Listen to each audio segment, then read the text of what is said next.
Good morning.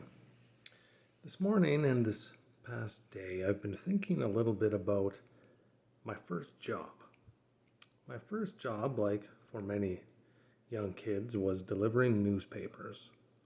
When I was 11 years old, I started delivering the Vancouver Sun, the daily afternoon paper, and I did that for 4 years, 6 days a week. And it was a great experience. And again, back then, one of the things that I had to do as part of that job was the monthly collection. I had to go around to every customer and I had to collect the fee because I, in turn, had to pay cash for the papers. So if I didn't collect, I was stuck with the bill.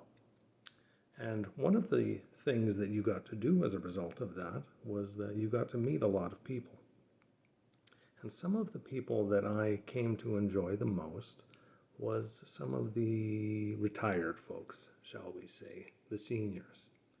I often found that they were so kind to me and generous.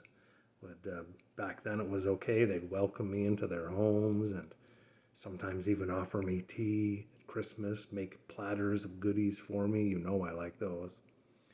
And so maybe that was one of the reasons that from a very young age I grew to really appreciate seniors. I think it also had something to do with my mom, who always, to the day she died, had just a wonderful heart and burden for caring for the elderly. I was thinking about that because of the recent passing of Mr. Mayers and Mrs. Bloch this past week, and hearing the stories of their lives, and not just their lives and their upbringing, but particularly the story of their service in the church. And it's often something that has amazed me is watching and hearing about the previous generations and how they understood the Christian faith and Christian community.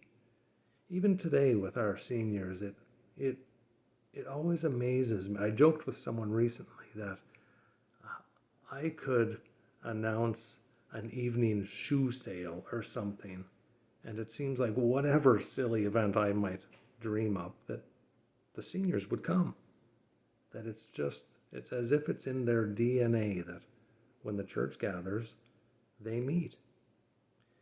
And I'm not going to try to be a sociologist or psychologist or whatever ologist it might be to try to explain that generational distinctive, but I've always admired it. And we know, of course, that the scripture calls us to have a deep respect for our seniors, doesn't it? I was thinking of in 1 Timothy chapter 5, verse 1, it urges us not to speak harshly to an old man, but to speak to them as a father.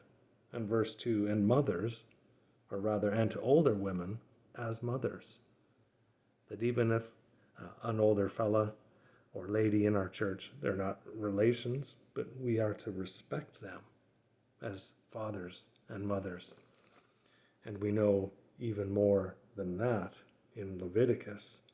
It calls us to stand for the aged, it says, and to respect the elderly, for to do so is to revere God. That's in Leviticus chapter 21. And so we know that we are called to respect our elders. But I think there's even more to it than that.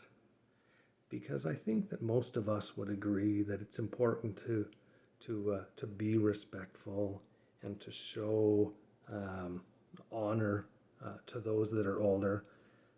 I think maybe oftentimes our culture's not too bad at doing that. But we know that the scripture calls us to even more than that. Because we know that we can learn so much from those that have gone before us. Again, I think of the life and legacies of Adam Mayers, and I hope I'm saying that right, and Elsie Bloch.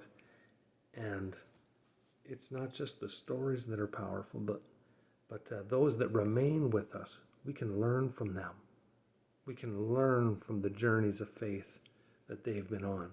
We can learn from their experiences. We can learn from their great times and through their difficult times.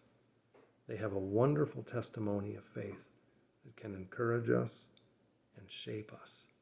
And as I mentioned on Sunday, we know that the scripture affirms that we do need one another. And unlike what the temptation may be, is to surround ourselves with people just like ourselves, that's what we tend to do, we need a variety of people in our lives, and that's what church provides. We need the younger, we need the older, we need men, we need women, we need pastors, we need the children. We can learn from them all. But especially, as the scripture reminds us, we must honor and we need to learn from our seniors as well. So this day, for those of you watching that aren't yet in that bracket, say a prayer today for our seniors.